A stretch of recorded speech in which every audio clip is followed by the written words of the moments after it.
자, 최재형 목사가 오늘 경찰 조사 출석하면서 입장을 밝혔는데, 그럼 이어서 이제 수심 얘기를 하죠. 바로 하죠. 예. 8대7 기소 권고가 나왔습니다.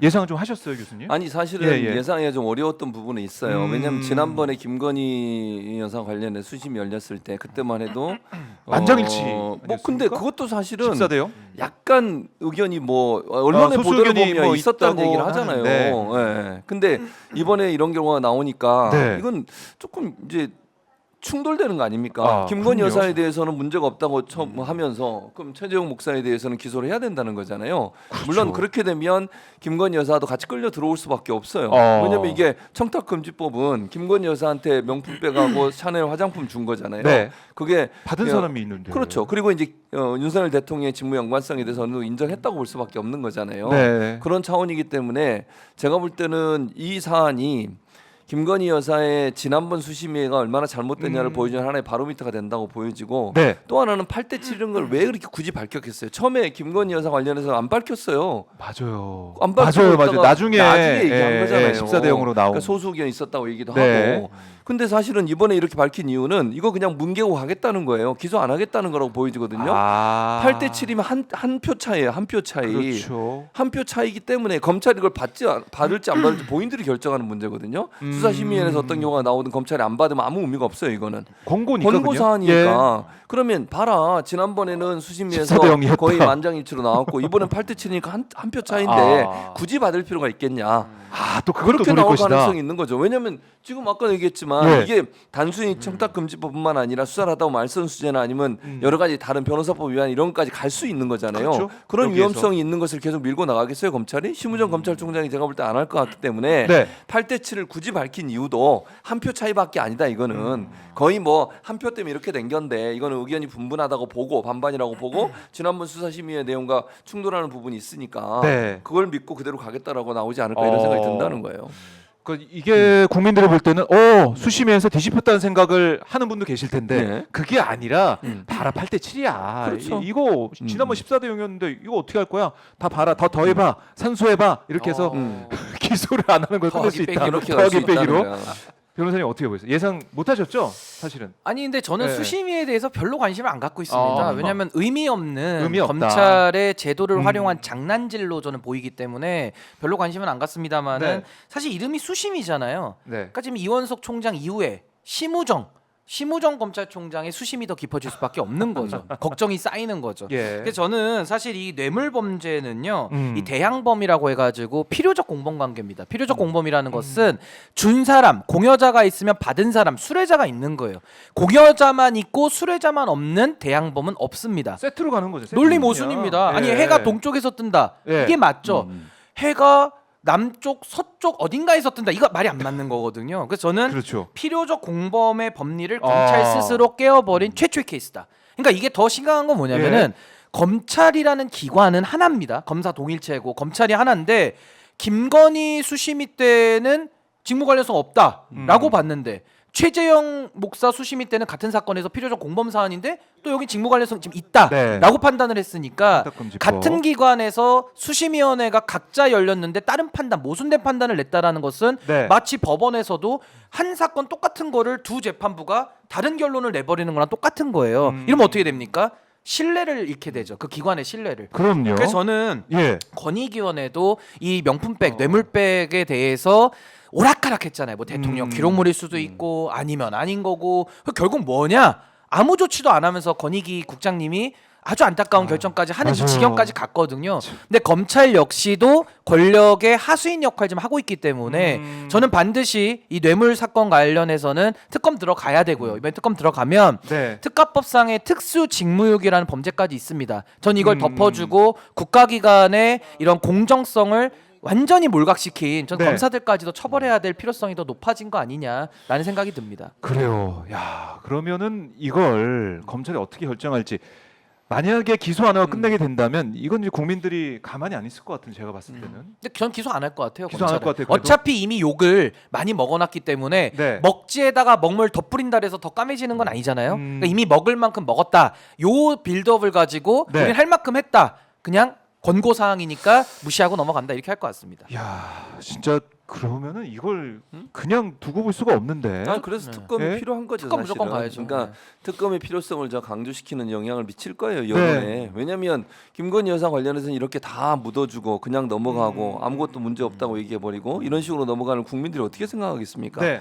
이런 상황이라고 하면 특검의 필요성은 점점 더 강화될 거고 제가 볼 때 야당도 더 공격을 더 강하게 해야 돼요 이제는 특검에 대해서. 그리고 국민의힘 의원들 중에도 모르겠습니다. 이번에 이제 재의결 하게 되면 어떻게 될지 모르겠지만 일정 부분 저는 반란표가 나올 수 있다고 생각해요. 이렇게까지 나왔는데 그럼요. 수심이 그리고 그렇고. 친한계로 분류되는 분들 많진 않지만 네. 이렇게 한동훈 대표가 계속 무시당하고 이런 부분을 보고 있잖아요 지금. 그럼 그렇죠. 뭔가 반격을 가할 필요가 있다고 생각이 들 거예요. 아니, 예를 들면 대표를 이렇게 무시하는 대표를 존중할 수밖에 없는 상황은 국회의 도움이 필요할 때잖아요. 네. 그럼 결국 이게 만약에 통과가 돼 보세요. 다음번 거부권은 어떻게 되겠어요? 최수근 해병 관련된 부분도 그렇고 이런 부분들이 계속 몰려오잖아요. 지금 특검법들이. 맞아요. 그 특검법들이나 검사 탄핵 문제에 있어서 만약에 뭐 검사 탄핵이야 친한계가 안 하겠지만 최해병 관련된 문제나 김건희 특검 같은 경우에는 친한계에서 일정 부분 반란표가 나올 가능성은 있다고 봐요. 아, 이대로 안 된다. 아, 그렇죠. 어제 만찬도 그냥 개무시당하고. 그러니까 이른바. 무시 안 당하려면 예. 반격을 해야 된다니까요. 무서워해야 되잖아요. 국회에 도움이 없으면 여당의 네, 도움이 네. 없으면 국정 운영이 어렵겠구나. 본인들이 위기에 처하겠구나. 탄핵까지 당할 수도 있겠구나라는 위기감이 생길 때 보수의 손을 잡죠. 네, 그리고 괴멸. 한동훈 대표를 인정해주고 이럴 거 아니에요.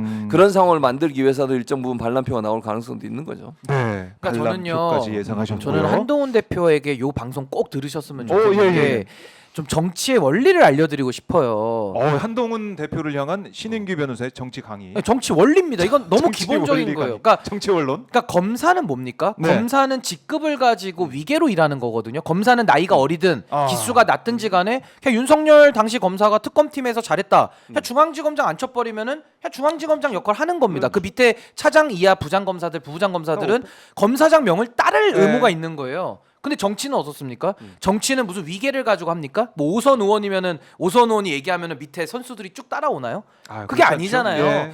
어떤 사람은 원외이지만은 국민의 민심을 얻으면 막 당대표도 될 수 있는 거거든요. 그러니까 맞아요. 정치에서 중요한 건 뭐냐면 어떤 직급이나 위계가 중요한 게 아니라 민심을 얻는 사람이 목소리가 커지기 마련입니다. 네. 왜냐하면 국민의 표를 먹고 살기 때문에 그런 건데 지금 한동훈 대표는 여전히 정치권에 들어와서도 아직 검사의 위계의 틀을 저는 벗어나지 못했다고 봐요. 아직도 본인은 법무부 장관이고 아직도 본인은 반부패 부장이고 아직도 본인은 서울중앙지검 3차장 검사인 겁니다. 아하. 그럼 그 위에는 누가 있습니까? 윤석열 지검장, 윤석열 총장, 아하. 윤석열 대통령이 여전히 위에 있는 거예요. 저 같으면 어제 저렇게 사진 찍잖아요. 예. 저는 그냥 윤석열 대통령 자리 비집고 가겠어요. 제가 그냥. 당신이 뭔데? 아니 지금 지지율 다 말아먹고 무슨 뭐 국밥도 아니고 지금 당정이 커플링 돼가지고 지금 여당이 박살나게 네. 생겼는데 뚜껑 열리는데 뭐 하는 거냐 대통령이 뭐 독대를 해야 됩니까? 저 같으면 바로 30명 있을 때 네, 면전에서 얘기할 것 같아요. 대통령님 뭐 하시는 겁니까? 김건희 그래요. 특검을 수용하십시오. 음. 여기 최고위원들을 대표해서 내가 당대표로서 얘기합니다. 그 얘기인데 대통령이 뚜껑 열릴 거 아니에요. 그럼 박차고 나와버리면 되죠. 그냥 뭐 밥을 꼭 저기서 먹어야 됩니까? 나와서 사발면 먹으면 되지? 어디서도 편의점에서도 고기 사발면 좋아해서. 잘 드시더만요. 아니 나와서 그냥 편의점에 가가지고 예. 편의점 도시락 먹는 한이 있더라도 저 자리를 박차고 나와야 될 거 아닙니까? 근데 저 표정 보시면은 입이 내려가 있잖아요. 한동훈 대표. 예, 입꼬리가. 예, 저 맞아요. 불쾌하다는 얘기거든요. 그 근데 불쾌하면은 말을 좀 해야지. 왜 말을 안 하고 하고 있어요. 있습니까? 그러니까- 삐졌어요 지금 뭐예요? 삐졌어요? 마음 알아줘? 또 알아줘야 돼? 아니 그러니까 아이, 얘기할 게 답답합니다. 있으면 독대가 안 된다. 독대 안 되는 거 독대 알았잖아요. 말고 공개로 발언해. 공개로. 바로 얘기하면 되잖아요. 발언권 안 준다고 해서 가만히 그걸 있는 게 이제 아니라. 공개되면 공대라고 하죠. 독대 말고 공대식으로 아니 더 얼마나 좋습니까? 30명 있을 때 떳떳하게 얘기하면 되잖아요. 아니 특검법 받고 갑시다. 예? 그리고 의료 의료대란. 대란 지금 각 지역구 의원들 저기 얼마나 많이 와 있을 거예요. 의원님들 입 좀 열어보십시오. 네. 이렇게 얘기를 해가지고 대통령을 압박을 해야지. 저 혼자 꽁해가지고 저 뭐 하는 겁니까? 여전히 3차장 반부패 부장 법무부 장관의 그 위계를 네. 벗어나지 못한 모습이다. 입꼬리가 내려가 있다. 저는 이렇게 봅니다. 아니, 더 황당한 건 예. 저 사진을 대통령실에서 올린 거잖아요. 맞아요. 왜 그랬겠어요? 아, 일부러 올린 봐라. 거예요, 저거를. 봐라. 네. 한동훈 이렇다. 네. 그걸 아니 일부러라도 예를 들면 여러 네. 장을 찍었을 거 아니에요. 저것만 있었겠죠 사진이. 그쵸. 웃는 모습도 있었을 거고 뭐 악수하는 모습도 있었을 텐데 굳이 저 사진을 한동훈 안 골라서 웃고 있어. 그러니까. 아 근데 어제는 왜 웃은 건 그랬겠냐고. 없는 것 같아요. 왜냐면 말도 안 했대요. 어제 말도 어. 많이 안 했다더라고요. 근데 어쨌든 삐져가지고. 저런 사진을 올린 것도 네. 의도적이다. 대통령실에서는 음. 한동훈이 이런 사람이다. 이걸 보여주고 싶은 거야. 한마디로 아. 얘기하면. 그러니까 지금 얘기한 것처럼 독대가 안 되면 공대에서 얘기하면 공대로 되는데 더 좋아요. 그 기사 더 많이 나가. 본 기사 그럼요. 나가는 거 좋아하잖아요. 더 나가요 기사가. 그럼 한동훈 이 대표가 진짜 정치를 하고 있고 좀 민심을 대변하는구나라는 얘기가 일각에서 나올 수도 있는데 그게 안 된다. 아니 그 제가 그랬잖아요. 한동훈 대표는 바지 사장이 아니다. 네. 반바지도 아니다. 네. 제가 쫄바지라고 그랬잖아요. 그러니까 쫄바지라는 것은 쫄았다라는 얘기를 전제하는 건데 또 어떤 분은 이걸 레깅스라고도 하시고. 그러니까 이런 식으로 쫄아들어 가지고는 이거 정치하기 어렵습니다. 제가 볼 때. 이건 뭐로 합니까? 한동훈 대표가 이미지로 합니까? 얼굴로 정치합니까? 뭐로 정치합니까? 뭐 말도 그렇게 잘하지도 않잖아요. 그러니까 뭐 어떤 포즈, 걸로 정치합니까? 포즈로. 포즈로 합니까? 포즈, 허리에 손 이렇게 올리고. 허리 손으로? 아, 그걸로 하기에는 이미 63% 얻었을 때 이미 다 쓴 포즈이기 때문에 아. 새로운 포즈를 개발하지 않으면 정치를 쉽지 않다. 못 하고 있는 쫄바지의 모습을 보이고 있다 하는 건데 자. 그래서 이 여당도 지금 제대로 안 굴러가고 있고 대통령실은 말할 것도 없고 콩가루죠, 콩가루. 윤 대통령도 그렇고 김건희 여사 의혹도 계속 커지고 있는데